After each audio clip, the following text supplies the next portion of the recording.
I have dressed up in a suit for a cup final before. I think maybe everyone does that. If it's a special thing like Champions League final. I find myself doing press conferences in my head. Like maybe when I've stopped playing the game at a certain moment, I've done press conferences. I think recently I've sort of left Celtic for Partick Thistle. It was a dream job recently, it came up, so I took it. But it was come from Celtic, who are basically, I'd won the league. It was coming to the end of the season to move to Partick Thistle, who were facing relegation from the first division to the second division. So I sort of just joined them. It was probably a big step down, and I turned the game off. Basically I went to bed, but lying in bed and just do the press conference in my head, trying to explain to Celtic fans why I've took this drop down. I also had a moment with Gateshead when I took them from conference to Premier League, but I couldn't really do anything once I got to the Premier League. The fans weren't turning up. There wasn't enough revenue. I mean, I actually found this when I was looking through it. It was my old Gateshead team sheet here, and I can't remember most of the players. I can remember, Lee Hughes up front. I had Alan Marshall in goal. I mean, ignore the drones. But I mean, Marek Schmid in the centre. He was the playmaker, really. He just used to spray the ball about left, right, and centre. Hal Fredson, fantastic workhorse, but a good one. Moved on to Everton after I sold him. Good bid came in from, couldn't turn it down.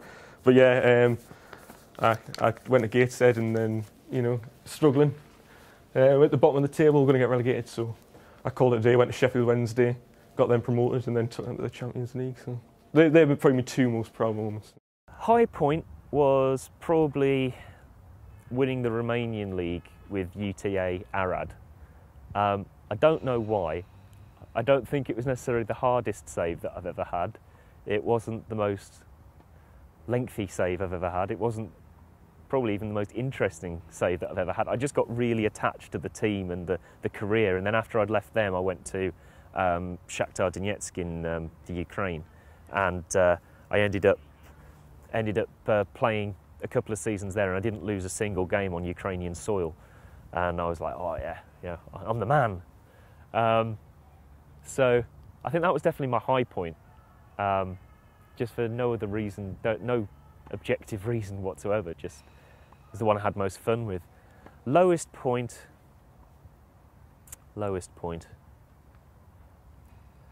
Probably getting sacked as Manchester United manager, having won the League Cup but finishing third in the league, and they didn't renew my contract and they got rid of me, and I was miffed because I thought I'd done quite well, but I hadn't, so I was annoyed. I mean, I've got relegated before, but in a kind of a, of course I was going to get relegated. I've got a team of Muppets, but with the Manchester United one, I mean, yeah, okay, I didn't do so well as I should have done in the league, but I won the League Cup.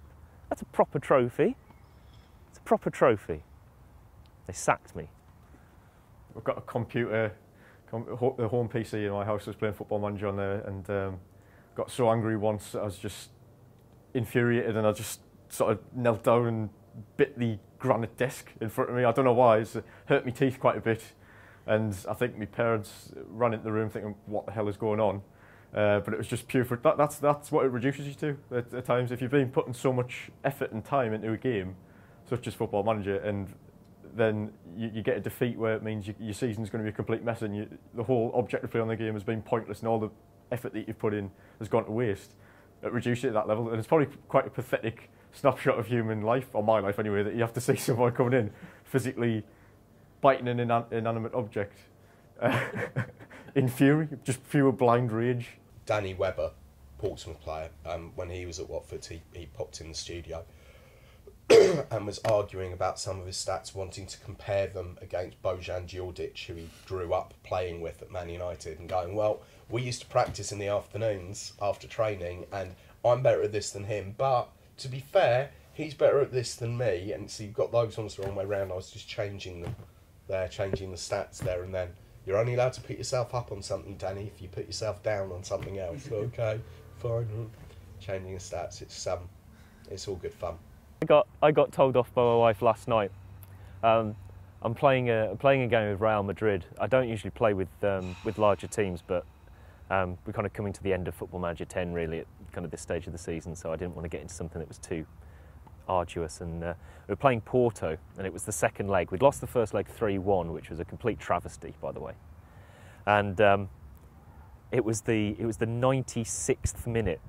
There were only meant to be 4 minutes of injury time, and Higuain scored in the last second to take it to extra time, and I was jumping up and down on the sofa while she was trying to watch the TV.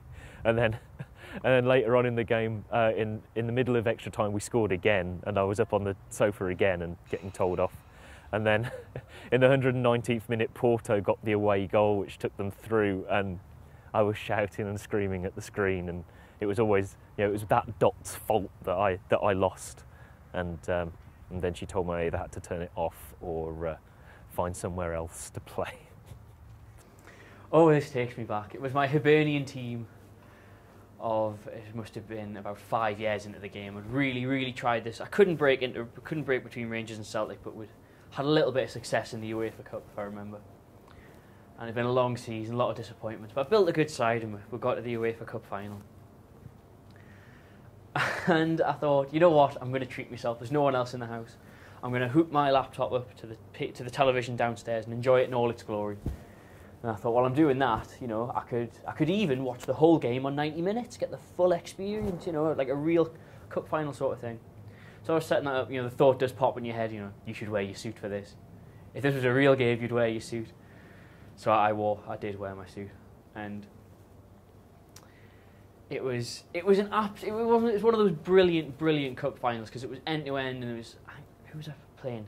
Univeristy, I think it was Wolfsburg, or it was one of the sort of smaller German sides, I think, and it was end to end, and there was chances, and I was getting far too into it. I was getting animated. I was shouting at the little dots running the line, telling them to be more Dottish, I think, and they got an absolutely disgraceful goal. It was clearly offside. It was an absolute miscarriage of justice in the first half, and obviously I told the screen and the dots that I wasn't happy with it, and I didn't restrain my voice, if I'm honest. And I got them in at half time. I clicked. I want to see more from you, but I did tell them that I wanted to see more from them, and I was in there. I was probably shouting at the screen for a good 5 minutes before I let them go out for the second half. Anyway. There's a big goal line scramble for us, and I'm shouting. I'm transmitting the full range of emotions over the course of this game. And then we'll get this breakaway, and there's sort of two of them. And there's a foul right on the edge of the box, which I was incensed at the time, and I was screaming for the referee to make the right call, and he did, and we got this penalty. And young Andy Carroll, who I'd picked up for next to nothing, blasted it into the top corner. Great moment. So I was absolutely cock-a-hoop. I was running around, I was dancing. Oh, it was great. And with about sort of 20 minutes to go in the game, and it was really tense. If you've played the game, you'll know what it's like. It was so tense, this game. About 20 minutes left. There's this frantic banging on my front door, and it just completely shattered the sort of comfort zone I was in. I didn't know where I was for a split second or what was going on, and I just thought, I'll leave it. I won't answer it. A few minutes later, a few seconds later, bang, bang, bang, bang, bang again. I was like, oh god, I'm gonna have to do something here. So I paused it, went to the front door, just opened the door, sort of noticed the blue flashing lights outside, and I opened it. And my next door neighbour's standing there with this horribly concerned look on his face, with two fully uniformed policemen standing behind him. Apparently, knowing that my parents were away and I was the only one in the house, he was concerned about the screams and the shouts that were emanating from this house over the course of about an hour. And he'd called the local constabulary to come make sure that everything was okay. So I had to stand there in my suit, my tie, and even my lovely boots, and explain to these two policemen that no, there wasn't an intruder, there wasn't a burglar, everything was fine. I was just getting far too excited playing the UEFA Cup final on Football Manager in my front room. And Jason Manford, the comedian, he's got this great thing in his set which isn't actually comedy, it's true. That he did a gig at Man City at the players' end of season thing and got to meet them all. And his dad was there as well. He's another big City fan. Jason's a massive City fan. And Jason's dad turned around to him and said, "So, you were a little bit off with Micah Richards. Why? And Jason was like, I don't know, you know, he's had a great season before us, why would it be off for him? And then went, it's because he didn't turn up for training the other day in Football Manager.